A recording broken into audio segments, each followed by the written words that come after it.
Здравствуйте, дорогие пятиклассники! Рада новой встрече с вами. Сегодня мы приступаем к изучению нового раздела «Слово как часть речи». Эпиграфом к нашему уроку будет высказывание известного русского писателя Максима Горького. Язык – это инструмент. Надо учиться языку. Как вы понимаете эти слова? Как они могут быть связаны с названием раздела? На прошлых уроках мы выяснили, что в каждом слове и в отдельных его частях заложен особый смысл. Слова – это своеобразные инструменты для передачи наших мыслей, желаний и чувств.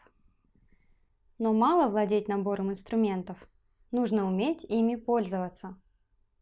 Чтобы правильно донести свои мысли, нужно знать законы, по которым слова живут в нашей речи. Эти законы изучает наука грамматика. Рассмотрим этот термин в рубрике «Слово дня». Грамматика – существительное женского рода. Первое значение – формальный строй языка. Словообразование, морфология, синтаксис, образующие вместе с фонетикой и лексикой его целостную систему. Второе – наука об этом строе. Раздел языкознания, который изучает форму слов, словосочетания и предложения. Теория грамматики. Третье. Книга, описывающая этот строй. Академическая грамматика, учебная грамматика. Прилагательное – грамматический. Грамматическое значение. Этимология слова. У слов грамота и грамматика общие корни. Они пришли в русский язык из греческого. Но по неизвестным причинам в русском языке эти слова стали писаться по-разному.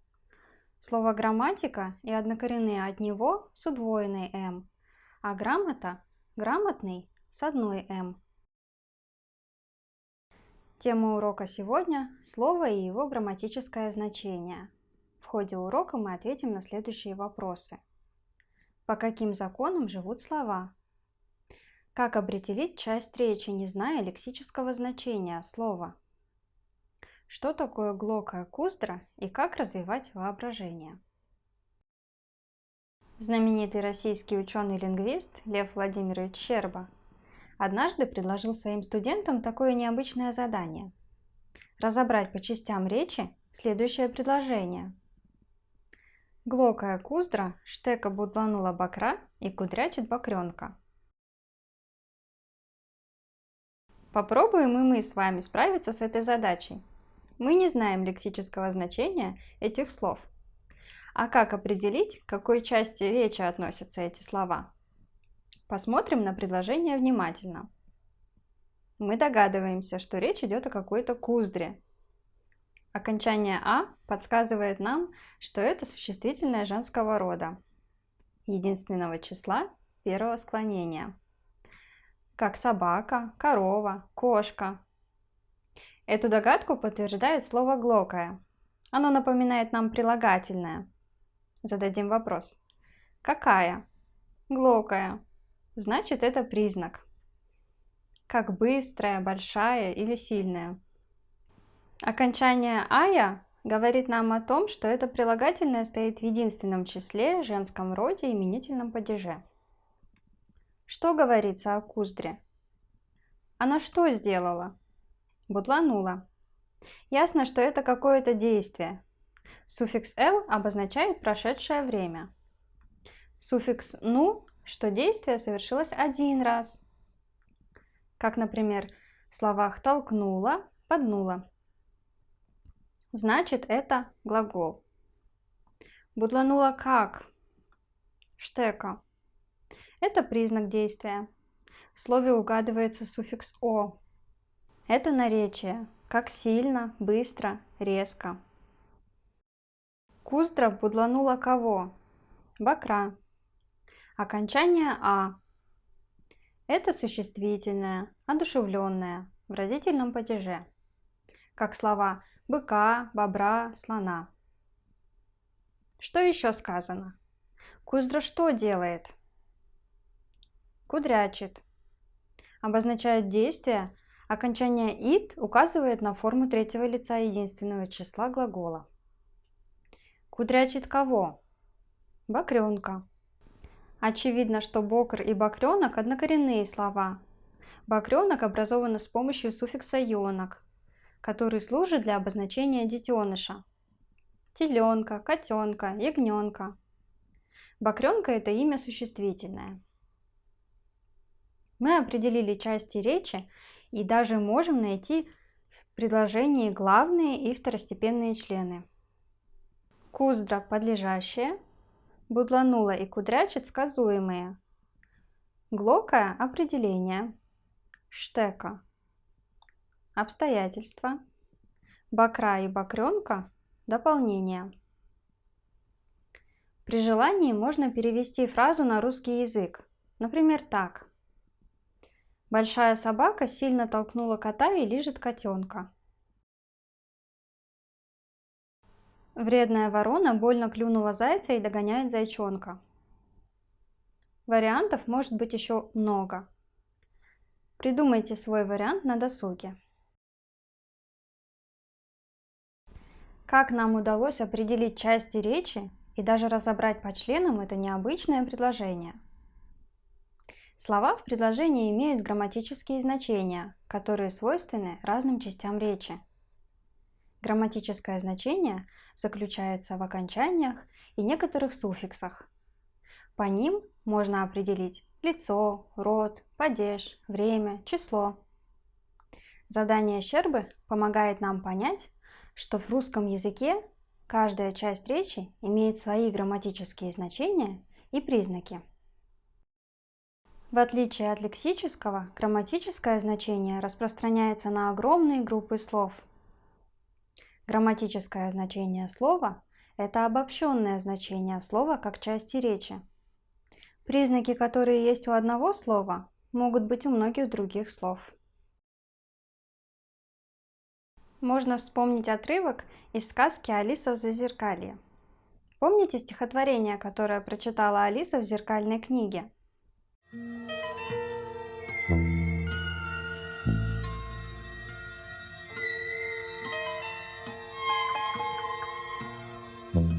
конечно, это же зеркальная книга. Если я поднесу ее к зеркалу, я смогу ее прочитать. Воркалась, хливкие шарьки пырялись на нове и хрюкотали зелюки, как мюмзики в мове. Фу, очень милые стишки, но понять их не так-то легко. Так, он встал под дерево и ждет, и вдруг грохнул гром. Летит ужасный бармаглот и пылкает огнем.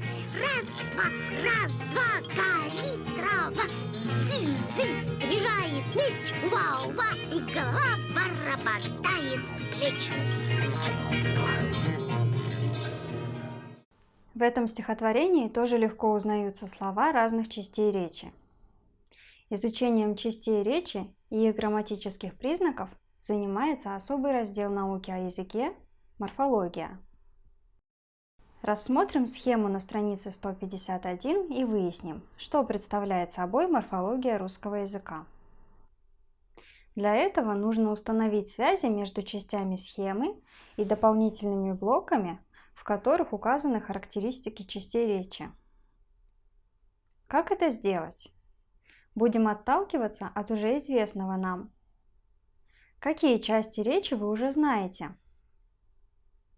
Имя существительное, книга, вечер, радость, имя прилагательное, смелый, плавный, счастливый, глагол, бежать, улыбаться, знать и наречие. Высоко, очень, красиво. Найдем соответствующие им характеристики. Мы знаем, что они обозначают предметы, признаки и действия. Присоединим эти блоки к первой части таблицы. Предлоги и союзы не являются членами предложения. Они связывают слова в словосочетании и предложении. Например, умный и смелый. Мы приготовили подарки для родителей. Это характеристика служебных частей речи. Что у нас осталось? Значит, это междометие. Ура, мы разобрались. Кстати, ура тоже междометие. Вот какая она огромная, целая вселенная морфологии. Как много частей речи в ней. Посмотрите, со сколькими из них вам еще предстоит познакомиться. И каждая часть речи как особая планета со своими законами и правилами. Их довольно много. И чтобы не запутаться и ничего не пропустить, мы будем изучать их постепенно. Каждый год узнавая что-то новое. Прочитайте начало знаменитой лингвистической сказки российской писательницы Людмилы Петрушевской.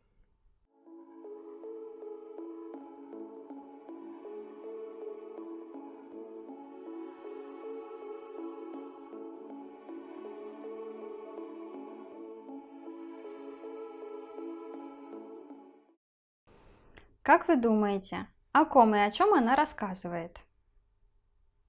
Сравните свои фантазии с фантазией авторов мультфильма, созданного по этой сказке. Сяпала калуша по напушке, и увязила бутявку, и воль. Калушата-калушатушки, бутявка. Калушата присяпали, и бутявку стрямкали, и подудонились. А калуша волит: ой-ой-ой, ой-ой-ой, бутявка-то не кузявая. Калушата бутявку вычтили, бутявка сдребезнулась, сопритюкнулась и усяпалась на опушке. А калуша волит: бутявок не трямкуй, бутявки дюбые, изюма-зюма не кузявы, от бутявок дудонятся. А бутявка волит за напушкой: калушата подудонились, зюма не кузявые, пусть кибятые. Потренируемся определять уже известные нам части речи по их грамматическим признакам. Распределите слова из сказки по частям речи. Чтобы сделать это, необходимо задать вопрос, определить общее значение слова, определить грамматические признаки слова.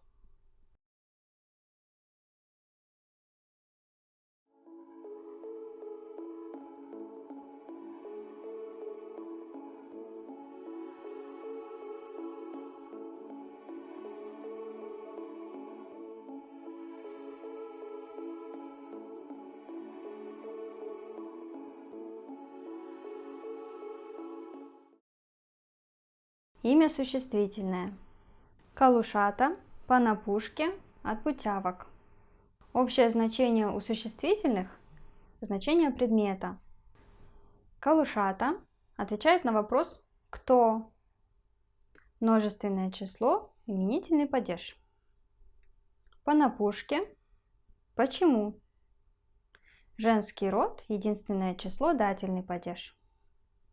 От бутявок – от кого? Множественное число – родительный падеж. Имя прилагательное.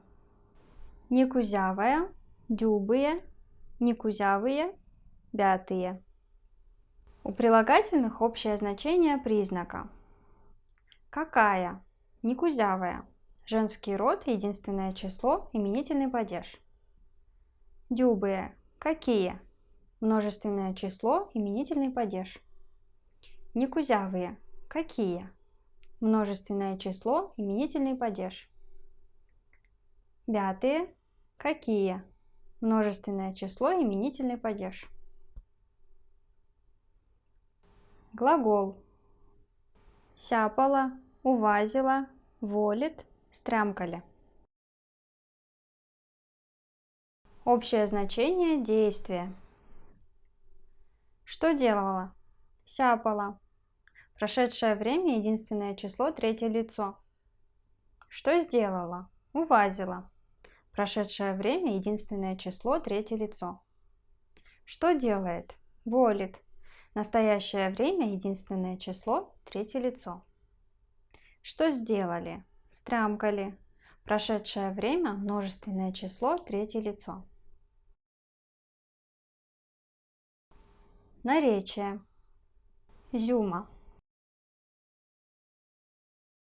У наречий общее значение – признак действия. Отвечает на вопрос «как?». Найдите в сказке предложения с однородными членами.